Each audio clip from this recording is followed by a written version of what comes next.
ఉంటాడు? రామ్కోట్ అని ఓ పెద్ద చేప ఉంది సార్. సరుకు అక్కడి నుంచి వస్తుందని అంతా అంటారు. నేను ఎప్పుడు వింటమే కానీ చూడలేదు సార్. బహుశా ఆడి దగ్గర ఉండదు సార్. వాడెక్కడ ఉంటాడు?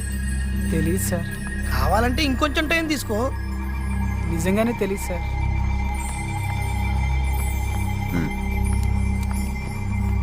సార్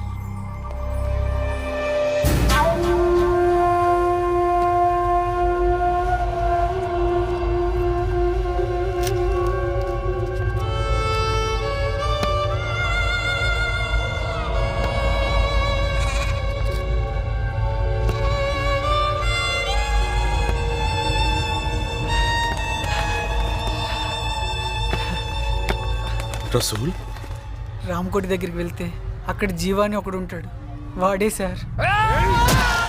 ఆడిని మాత్రం వదలొద్దు సార్. అదే మీరు నాకు ఇచ్చే ఫీజు.